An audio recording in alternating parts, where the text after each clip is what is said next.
All right, folks, we are live. What is going on, people? Welcome back to another episode of the Mike Roach podcast. As you can see in front of you, play-by-play TV announcer for the Toronto Raptors, the one and only, the guy who gets the people going, your man, Matt Devlin. Matt, what is going on, my man? Great to see you, Mike. Great to see you. How was the summer for you? It was great, man. It was great. I kind of took it easy a little bit, and now it's time to ramp it up. How was your summer? How was Montreal? You know what? Summer was great. A lot of family time, which is always awesome. And then excited to get to Montreal and training camp underway, and was able to be at practices and see the team throughout the course of the week. Defensively, they really ramped things up during training camp. I think that the ability of the Raptors to have some time together in Spain and Miami was beneficial. And then ultimately, taking on Washington, we understand Washington is Washington, but to get that first preseason game underway is always great. Unfortunately, RJ with a shoulder injury is not going to be able to play for the remainder of the preseason as they get him ready for the regular season. But always great to be in Montreal as well. All the fans and wherever, Jack Armstrong, Alvin, and myself went, it was just great to see, a lot of Raptor fans, and going to the open practice at McGill was a lot of fun as well. Good. So I'm glad you brought so many things up just now to open, because first of all, before we even get to the Toronto Raptors, I've had the pleasure of being around you for the last decade, right? But for people who are going to be watching this, can you tell people how you prepare for a game? Well, I was just actually getting back from a meeting talking about, this and notes and things like that. This, I'll reach down here because I have it at my fingertips, but this folder, which I'm about to bring up, is actually all of last year. And so these are just game notes that I have, and then a lot of color coded and handwritten notes and all that. But that's every game from a season ago. And then just a lot of different stats that I put there with it. In addition to that, I also keep a notebook, as you know, with me. And so I can turn to January 10th, Wednesday, at the Los Angeles Clippers, have Eastern Conference schedules there. Friday at Utah, you can see just handwritten notes that are there. Here they are. There they are. Like a little kid. Those are my those are color-coded notes that I have, and it's very different, Mike, from when I started in the industry.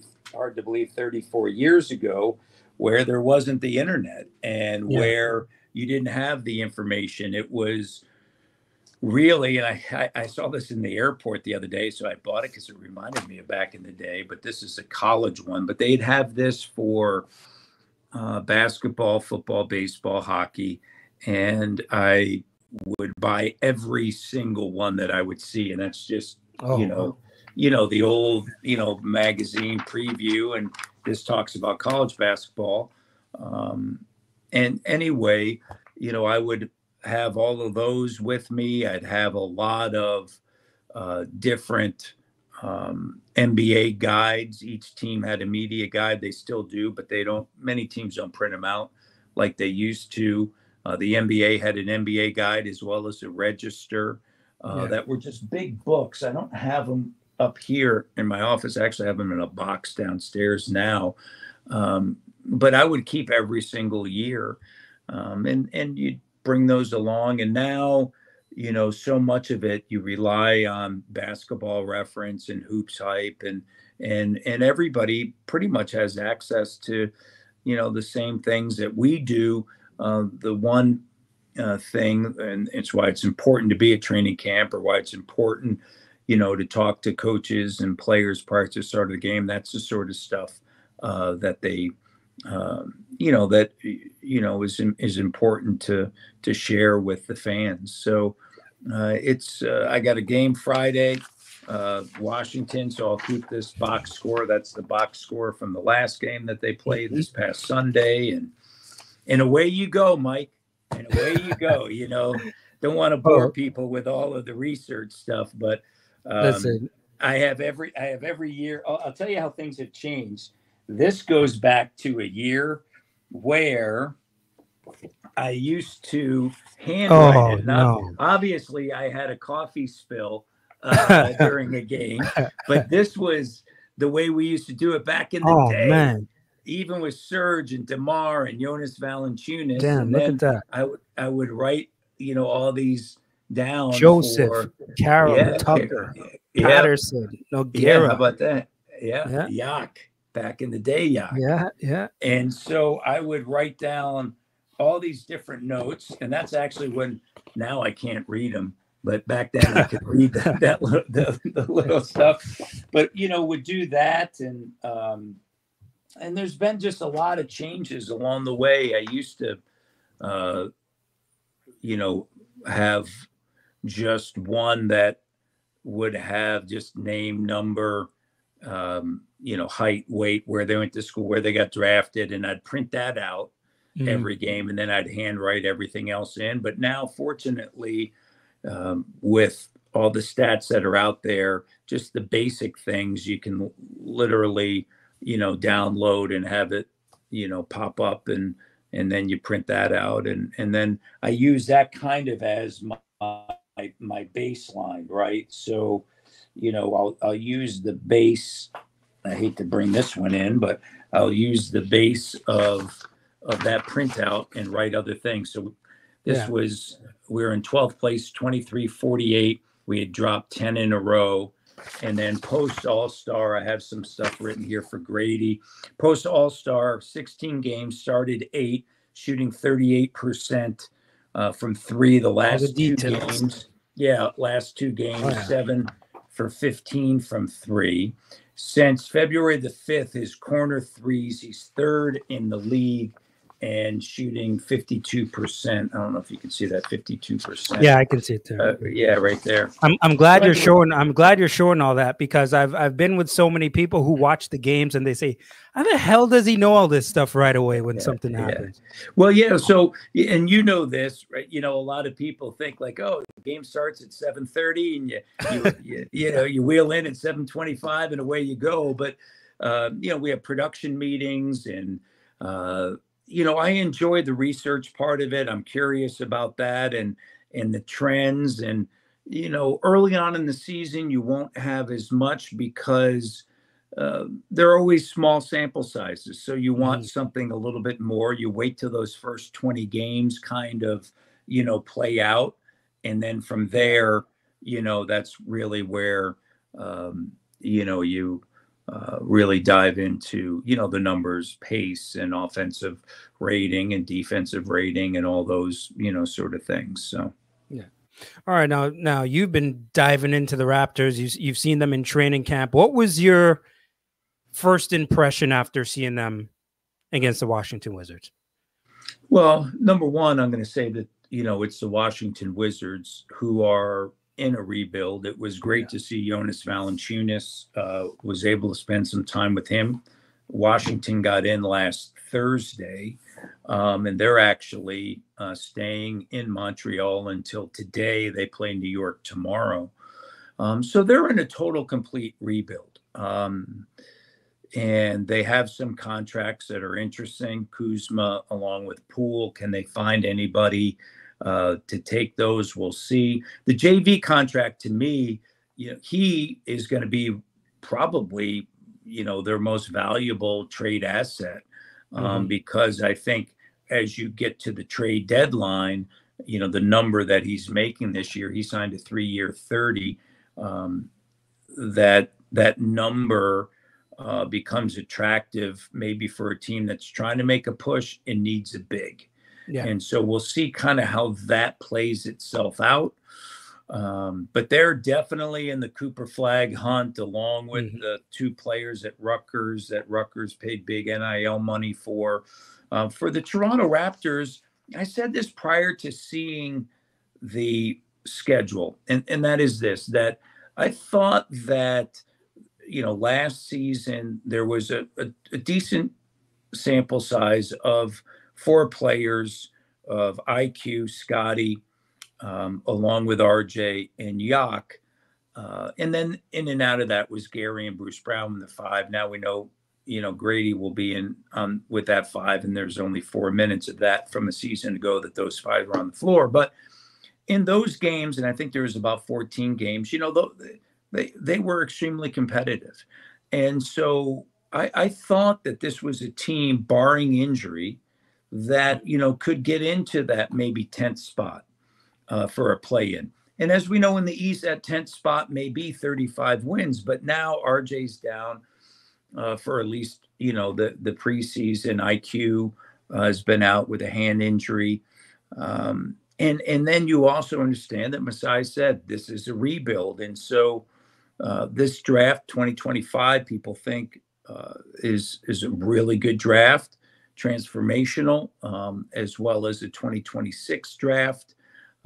So, and you look to add a player, to Scotty. So it's going to be interesting because that early season schedule, Mike, is a tough one. It's the toughest schedule early on in the season. So to me, we had the number the other night. I have it here in front of me.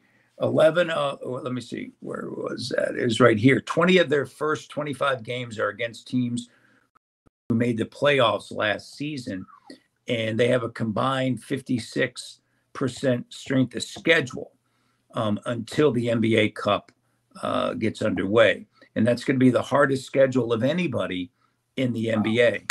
And then understand that 11 of the 21 players that are in camp are under the age of 25, and you kind of know, you know who you are. And the one vet who well, Chris Boucher, who looks to be back in the rotation, which is great, will, help the bench.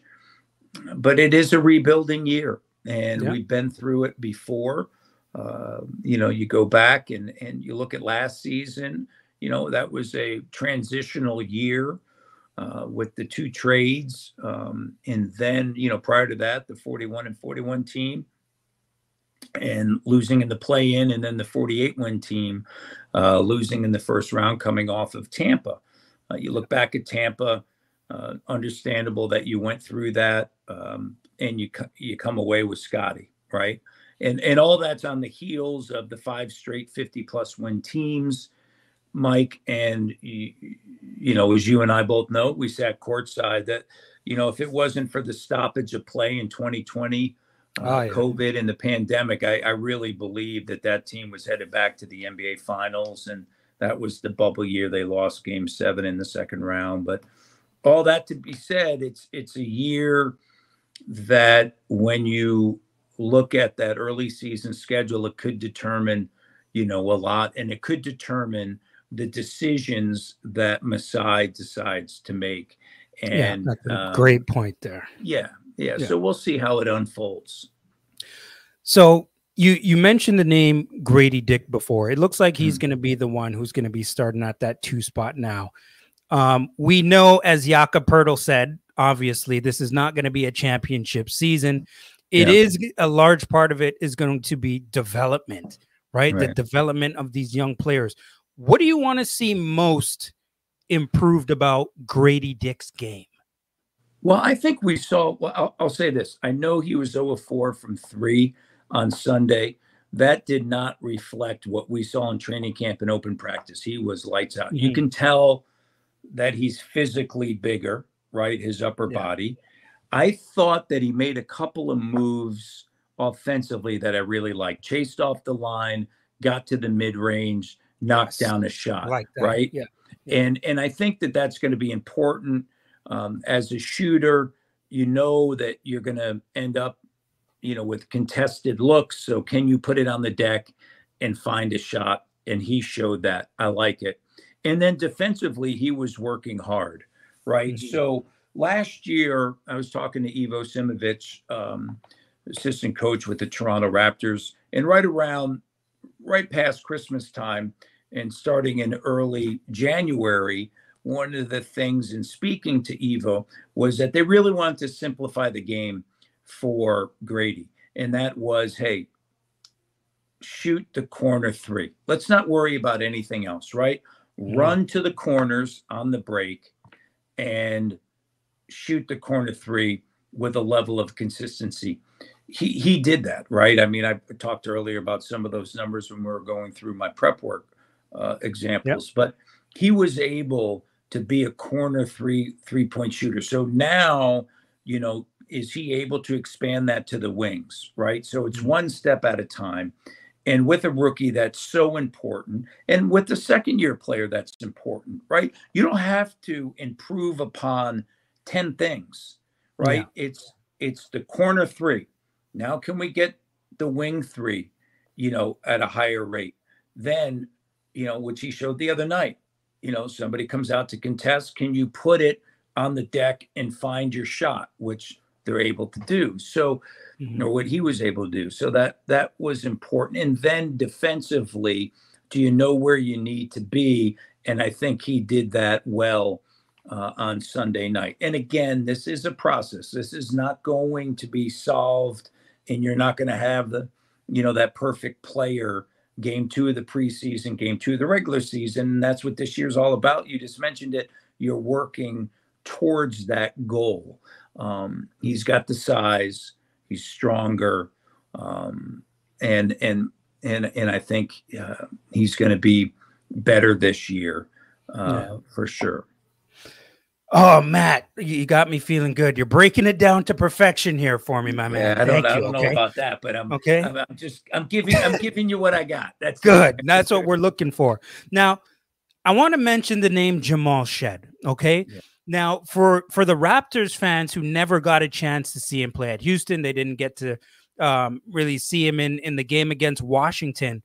Break down his game for us, and what is he going to be able to bring to the table? Because he seems like one of those rookies who's going to be able to contribute early. Yeah, I agree with you. He's going to contribute early because he's so disruptive defensively. Jamal Shed's a 4-year player. So I mentioned this the other night on the broadcast, and there is a difference, okay? Jonathan Mobo, a little bit different, 4-year player, but transitioning from undersized big to more of a wing player. So that's going to take some time. With Jamal Shed, this is what you know. He is a 22-year-old rookie, not a 19-year-old rookie. Those 3 years matter. When you look at the 4 years he's at Houston, he really took the University of Houston back to where they were. Phi Slamma Jamma with Akeem Olajuwon and Clyde Drexler. And before then, the teams in the late 60s, I'm dating myself here, but Alvin Hayes, okay? Yeah. I mean, the University of Houston was one of those programs that was elite. And then with just all the moving of conferences, they were kind of left out of it. Fortunately, they were able to enter the Big 12 because of the success that they were having in the American Conference. And so Jamal Shed, coached by Kelvin Sampson, who was a legendary coach at Oklahoma, went to Indiana after Bobby Knight. After a few years of that, Coach Davis had left, and then Kelvin went there. Had Eric Gordon while he was at Indiana, and then ultimately Kelvin went to the NBA, and he was up for NBA jobs. He was in Milwaukee as an assistant, ultimately was an assistant with the Houston Rockets, Kevin McHale. And then the opportunity for the University of Houston came up. He took that. And the point of that is to say that his coach at the collegiate level had been at the highest level. not only collegiately as a head coach, but also an assistant in the NBA. And so I think that's a benefit for Jamal Shed. And then Shed knows who he is as a player.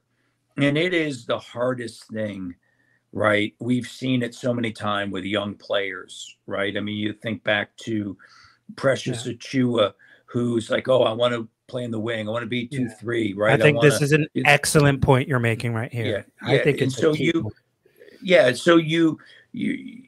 know, understand it, right? You want it. But I think now for Precious in New York, you understand you're an undersized big, right? And you're going to make a living rebounding the basketball and doing it. Sometimes it takes a while for players to get to that point, and how do they stick and stay in the league? And Jamal Shed, getting back to Jamal, he knows who he is. And we saw it on full display. And that is that he's going to get up in you defensively. He's going to be disruptive. He needs to work on his three-point shooting. However, what we saw was his ability to get into the lane.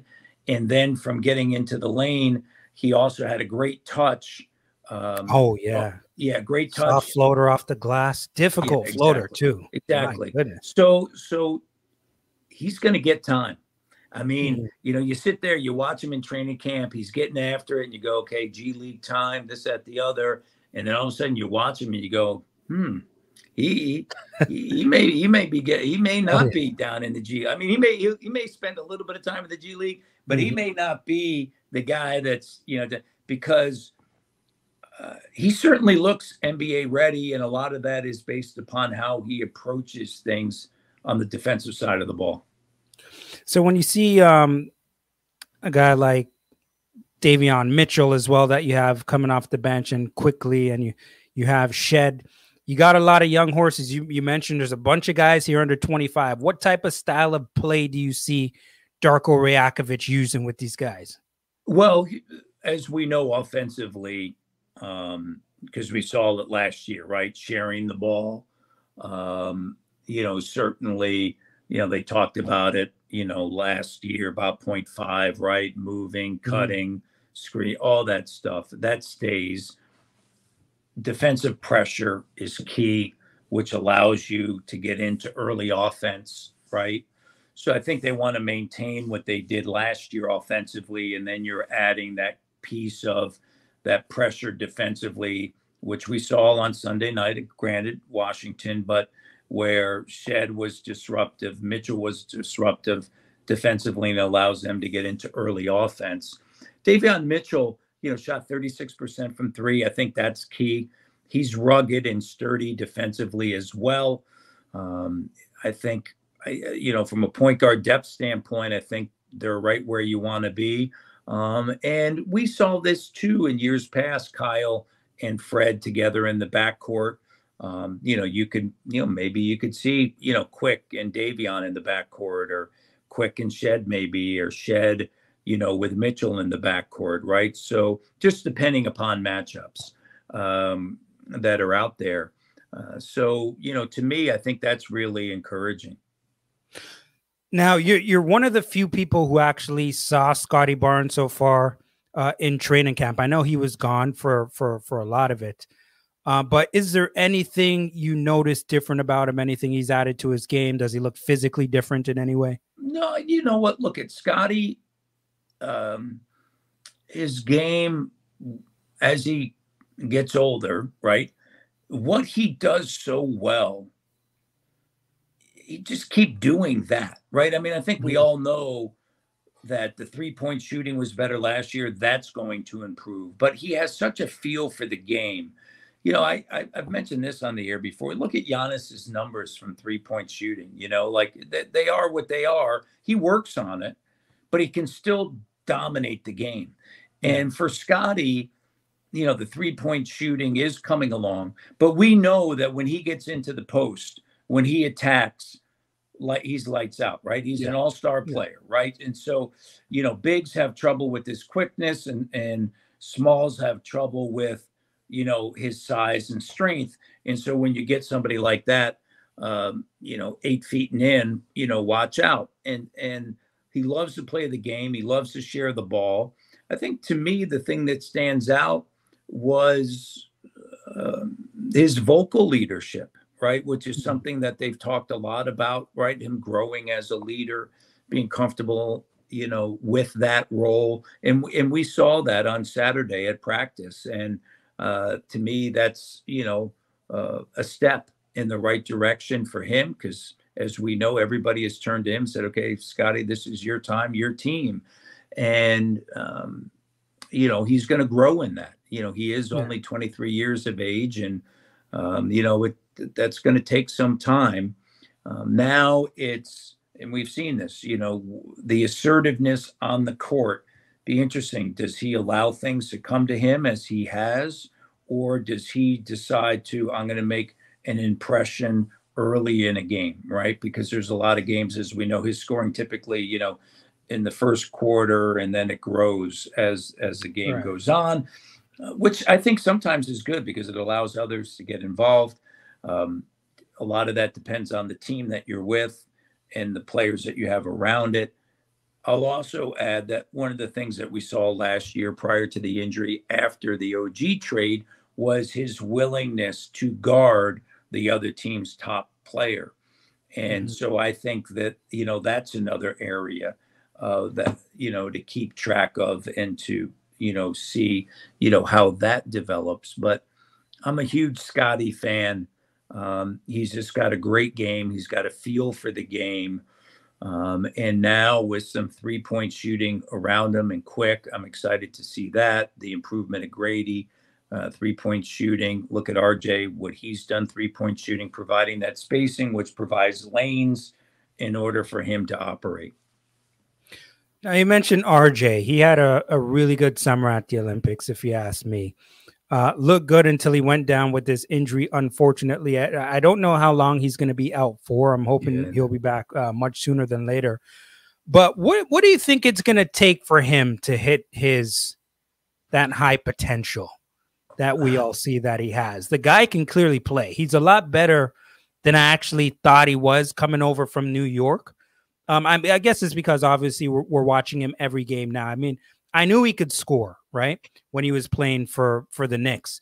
But seeing him here, the playmaking ability to be able to put the ball on the floor, he can do different things. So what is it going to take for him, in your estimation, to reach the potential that we believe in our mind that he can get to? Well, first of all, I'm a huge RJ fan. He competes, okay? And he is a true competitor. He's a great young man, as we know. He went through a lot last season, right? The trade, and then his younger brother.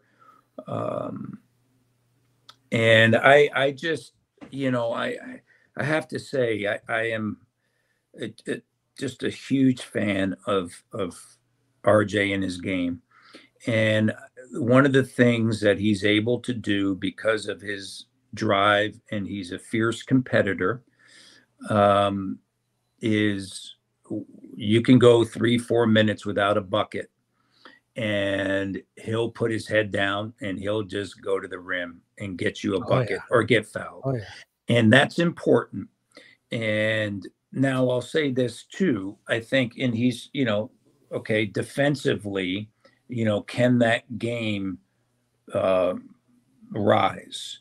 Now he just turned 24 years of age, right? And that's the thing. Yeah, he's been in the league, but what was asked of him in New York is different than here. And so much of being a young player, and who you are and how your game develops is based upon the system in which you're playing in, which in New York, as we know, ball dominant Randall, and then you go to, both Jalen Brunson, who is the face of that organization, as we know, and then, now obviously Randall's, traded, but when they were together, RJ, run to the corner, right, and shoot a corner three. And so now moving, cutting, sharing the basketball, as we have seen. And I think that there's just time in allowing that to come to him, because I think sometimes when you're young and when you get the basketball and with certain players on the court, maybe you don't get the ball back. So you, okay, hey, I got to try to create something now. But I just think the system is a great system for him. He wants to be here. It's his hometown team. He has pride in it. And so for him, just continue with what you did in the time that you were with the Raptors, because as we know, his numbers were better across the board. His shooting was better. A lot of that, again, system. We talked about it earlier, moving, cutting, sharing the basketball, and then add, some of that defensive intensity and pressure. And, you're going to fit in and you're going to be a great player. And that, by the way, is good enough, right? Like, I think that, expectations are expectations, but you go inside and you look at the change playing in the number one market, the pressure that comes with, and then the trade come home. He has the right mentality. He's not shying away from playing at home, and just, continue to get better as a player. And you're 24 years old. And, as we know, typically your prime is 27, 28. You're going to work towards that with this group of IQ, Scotty and RJ.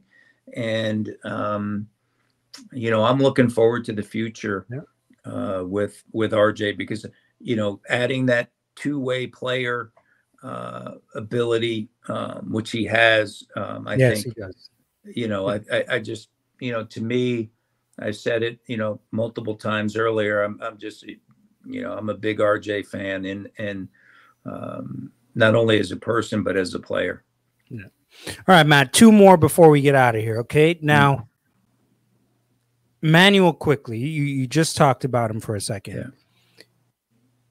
He's very shifty with his handles. He's quick, can shoot the ball. What do you want to see him utilize more in his game? Well, I'm good with where his game's at. I think having IQ and Scotty on the court at the same time, important. I think that we didn't see a ton of it last year because of the injuries and everything. I just want to see, because he's going to provide spacing with the 3-point shooting, right? I'm not worried about Quick's game. Quick's got game. Like for those that, let's just, hey, just do what you do. We saw what he did, just like RJ after the trade, starting, right? Playing. Now, we also know Orlando was a game last season where, they went after him defensively, right? So again, having Yaka back there, having Scotty out there, having a full complement of the 5 on the floor, that will change and alter things defensively for him. But I'm just good with Quick's game. I mean, IQ's game is good. Just do it every night. Like shoot the 3 ball, right? Share the ball, run the offense, get people to their spot, all that sort of stuff. He does all of that. Like I'm so good with all of that. Like, to me, again, it's just based on health and trying to get those 4 guys on the floor, 5 with Grady, just get them on the floor together and have them work. But to me, and we've seen this now 3 seasons in a row, 4 really, if you include Tampa, the 3-point shooting just has not been there. And in today's NBA, you understand that is a key component. Look at Boston, look at the percentage that they take. And so for the Raptors to have Scotty improve, to have Quick shoot the 3, nearly 40%, that's huge, right? RJ's number has improved. Yak's not going to do that, right? But he does a lot of other things. Grady, his 3-point shooting. And then so the addition, we didn't see Jacoby Walter, but the addition of Walter, the first round pick for the Toronto Raptors. And that's just a key element that you're going to need to see. Again, I mentioned Mitchell, 36%. Shed, 30% in college. Can he shoot a better rate than that? And that's all. We'll find those things out. But for quick, go shoot 39.5%. We're good. Yeah. IQ, go shoot that 39.5%. You want to shoot 40? Hey, that's good too. For sure. Now, last question here, Matt. What do you think the Raptors need to focus on as a group in totality? What do you think they need to focus on the most to be able to compete with the best teams in the league? Yeah. So, well, I think Jakob Poeltl said it right. This is a team that, we understand we're not going to be an NBA championship team, but along the way, putting in the defensive structure is important. Putting in that time defensively is going to be beneficial. And then this season, figuring out as the season goes along, exactly who fits with Scotty. The pieces already that do. You have new pieces that have come in. And then, we'll see how the season starts. And then, the great unknown. And the great unknown is what happens come February. And, where the Raptors are at that time at the trade deadline, and where the certain players that they have, and what team may want a player, what have you.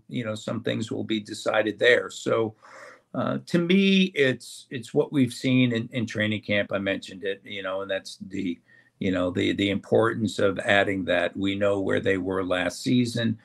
We know that they need to be better with that, and I think, as we saw, they were, but there's going to be some rough nights, understandably so, based upon, and I mentioned this, 11 of the 21 players in camp are under the age of 25. And I think when you look at the veteran players, Garrett Temple, isn't going to see that time, but yet he's so important. Right. And Chris Boucher finding his way back into the rotation is going to be key. Kelly Olynyk, his presence on the roster is key, has been through this before, has been, made deep playoff runs, as we know, and has been through rebuilding situations. So the knowledge of that, I think, is really beneficial for the young players going through it. And so I always get excited, when the ball goes up in the air, game gets underway, as you well know. I just don't sit there and call a game. I can get into it a little bit, and so I'm a little bit. You're damn near over the table, Matt. They got to hold me back sometimes. Yeah, exactly. Ladies and gentlemen, play-by-play TV announcer for the Toronto Raptors, Matt Devlin. Matt, thank you. I appreciate you, and I will see you in a week. Thank you so much, Mike. Look forward to seeing you. It's always great to have you courtside, and we look forward to this upcoming 2024-25 season. Yes, thank you very much, everyone. Matt Devlin, thank you. All right, folks, that is it for the Mike Roach podcast today. Make sure you follow, like, subscribe, rate, share, everything. The Mike Roach podcast. I'm on X at Mike Roach 23. I'm on IG at Mike Roach 7. Apple, Spotify, Google. Folks, find me everywhere. TikTok as well. The one Mike Roach. It's your boy, and I'm out.